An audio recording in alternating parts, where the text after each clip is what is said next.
मक्के के कल्ब में एक ऐसा शहर जो कदीम जमाने में भी पररून कावर आबाद था, काबा वाक़ा है। सियाह कपड़े में लिपटी हुई यह सादा मकाबर नमा इमारत एक ऐसी अहमियत की हामिल है जो हजारों सालों से गूंज रही है। इस्लाम की आमद से बहुत पहले काबा एक मुक़द्दस मकाम के तौर पर इस्तेमाल होता था। मुख्तलिफ रवायात और अकायद के हामिल और कबाइल इस मकसद जगह पर जमा होते थे, वहाँ लही इबादत के लिए आते थे। हर गिरोह अपनी अपनी रवायात के मुताबिक दाएं और कुर्बानियां पेश करता था। असूक्त भी काबा एक मुश्तरके अकीदत की अलामत था जो बंजर सहराई ज़मीन की ज़ईन में रूहानियत का एक रोशन मीनार था। इसकी आबतदा जो वक्त की धुंध में गुम हो चुकी है, ज़बानी तारीखों और कदीम तहरीरों के जरिए हम तक पहुंची है। जो चीज़ वाज़ेह है वहाँ सिगह की पायदार ताकत है जो मानी और रब्त के लिए इंसान की तवील तलाश का सबूत है। इस्लामी रवायत कबा की आबतदा के बारे में एक दिलचस्प दास्तान बयान करती है।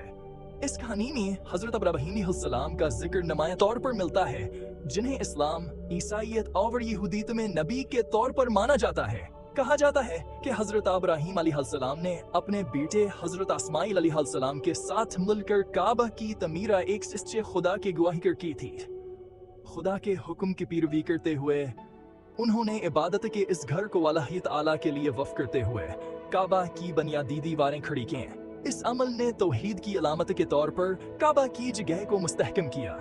यह बतों और वास्तों से पाक सिर्फ अल्लाह की इबादत के लिए एक मुक़द्दस मकाम बन गया। हजरत इब्राहीम और हजरत इस्माइल अलैहिस्सलाम की का अनी मुसलमानों के दिलों में गहरी गूंजती है, जो काबा की तख्तसावर अब्तदाइन बोए रवायत से इसके तल्लुक़ को तक़वीत देती है। जैसे जैसे सदियां गुजरती गई, काबा की शहर तमक की सरहदों से बहुत दूर तक फैल गई। यह एक अहम ज़ियारतगाह के तौर पर अभरा जो अरबावर इससे आगे के लोगों को अपनी तरफ मुतवज्जह करता था। कबाइल जो कभी एक दूसरे से सख्त दुश्मनी रखते थे, हज के दौरान अपने इख्तिलाफात को बालाए ताक रखते हुए एक मुक़द्दस अमन कायम करते थे। ताहम इस दूर में काबा की मक़दस हदूद के अंदर बतौर के शमूलियत देखने में आई। मुख्तलिफ देवताओं और रूहों के नुमाइंदगी उसके अंदरूनी हिस्से को भरने लगी। जवान हम आहंगी पर मबनी अकायद की अक्कासी करती थी जो जड़ पक चुके थे। इस तब्दीली के बावजूद एक मुक़द्दस जगह के तौर पर काबा की हैसियत बरकरार रही। लोग उसकी दीवारों पर आने, बरकतें मांगने, कुर्बानियां पेश करने और उसकी दी मौजूदगी पर हैरतज़दा होने के लिए आते रहे। 7वीं सदी ईस्वी में हजरत मोहम्मद सल्लल्लाहु अलैहि वसल्लम की आमद ने काबा की तारीख में एक अहम मोड़ पैदा किया। मक्का में पैदा होने वाले हजरत मोहम्मद सल्लल्लाहु अलैहि वसल्लम बदपुरसती से सख्त परेशान थे। जवान के शहर के मुक़द्दस मकाम की पहचान बन गई थी।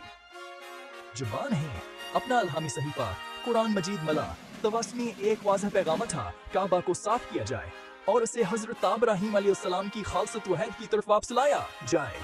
मक्का में नबी करीम सल्लल्लाहु अलैहि वसल्लम की फतहमंद वापसी के बाद आप सल्लल्लाहु अलैहि वसल्लम के पैरोकारों ने काबा में दाखिला होकर बतों को हटा दिया और इस इमारत को दोबारा सिर्फ अल्लाह की इबादत के लिए वक़्फ कर दिया।